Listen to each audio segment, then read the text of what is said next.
Okay, my guy. I think panopa tipitirize nonso pano ndi nkhani ya Achina Kabambe. Chimene ndimafuna ndipange emphasize ndi chakuti mmene tikufika towards my elections pakali panopa, it's very important kuti muzindikire chimodzi Amalawi athu. President wa dziko asamakhale munthu amene akupangidwa push ndi umphawi. Anthu amene akula mwa umphawi kwambiri anakula moyo wa dziwindi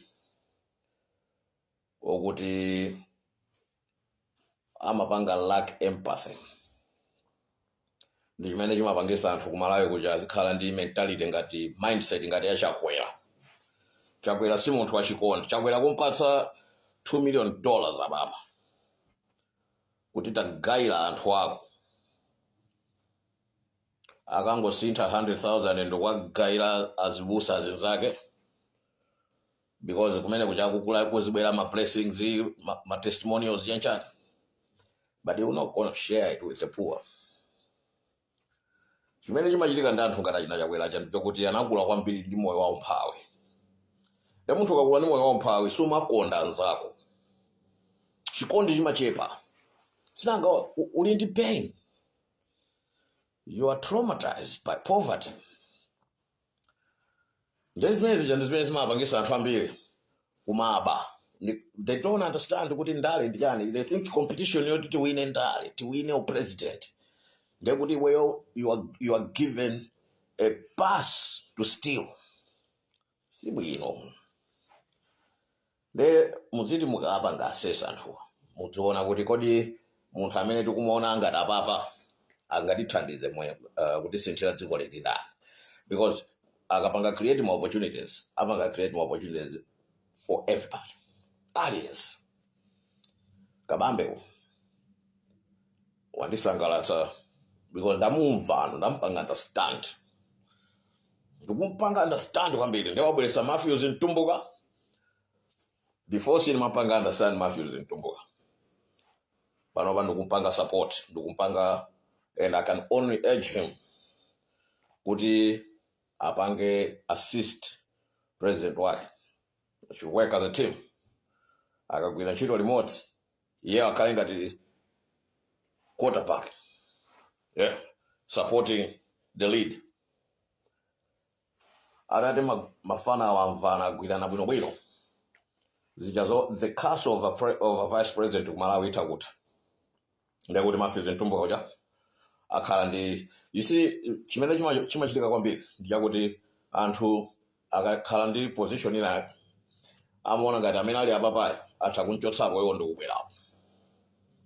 Samadziwa zokuti there is a collective effort for us to join hands ndikugwira ntchito yosintha Amalawi miyoyo yawo.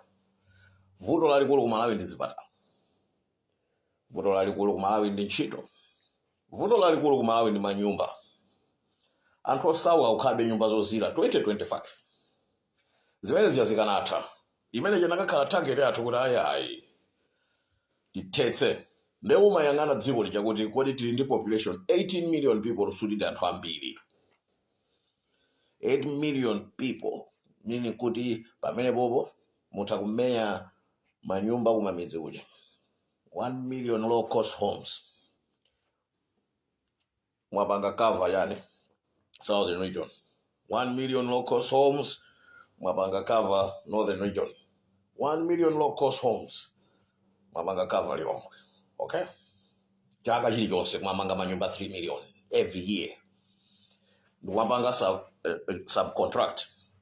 My construction contracts sena kwapatsa my businessmen, my companies, private sector companies. Tadeni tipangene infrastructure yokuti tiyambe kwapatsa anthu ma credit card, my bank card abwino wokuti they have forex yosati zoti anthu azivutika. Then they will bring in materials or they will export materials. Malawi, we need to understand the power of export. We don't do that.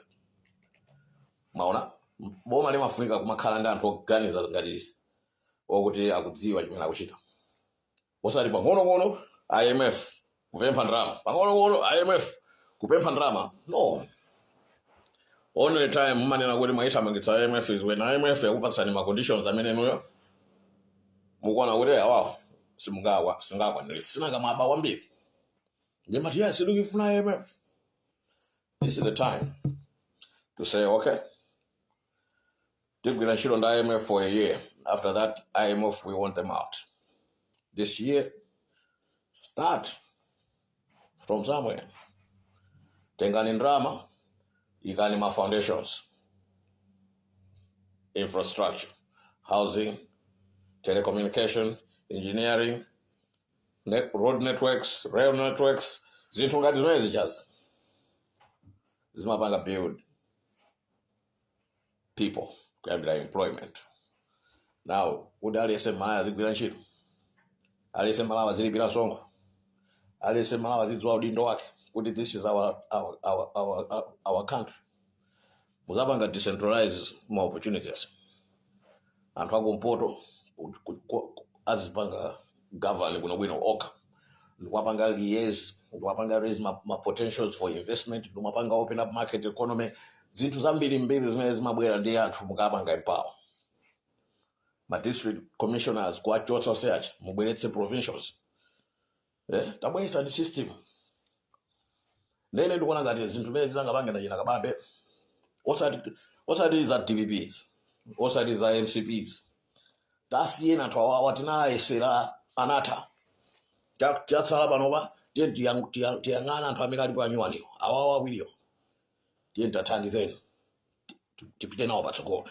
Because ine I can understand. Afana nzeru. Ndimapanga understand kwambiri. Ndikamumva ine kabambe akuyankhula. I'm yet to speak with Matthews in Tumbuka. Ndimakumana naye ku barber shop kukedi attend, but we never really had a conversation, like fully. But I know ndi munthu chakuti pakali pano now we have to talk. Kuti timvane kuti what I say, meno kuyiona tsogola Malawi. Because right now, don't say we have to take leadership positions. And I think we like to be on the peripheral, outside. Nukmabanga guide. Okay, then first of all, we some investments at Malawi. I understand what it, and so everything is political. But if we are going to win this time around, Zigola to reach, we need to make sure we to get a little more that we can have political differences. Usiana maganizo. And affect maganizo, the way we put through our opinions, we are aggressive. We are not gentle. But it's the way it is. That's life. You know, you mean money and I would. You only know that it was Siana Magaris. That day is go van of a Malawi walk. Because that is our country.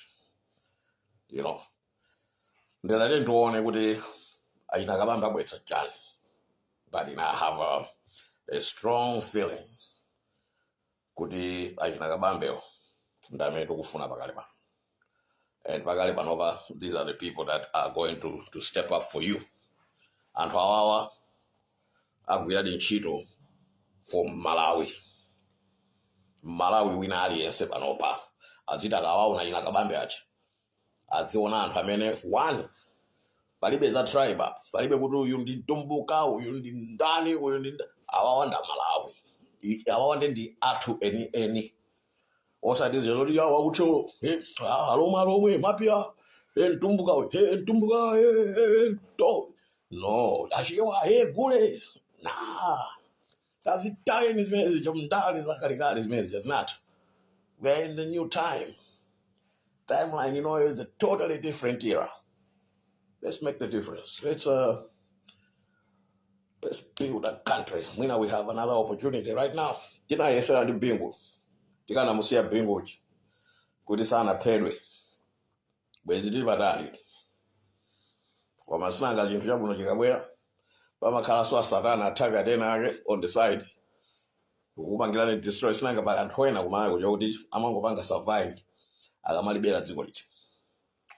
Aluta continua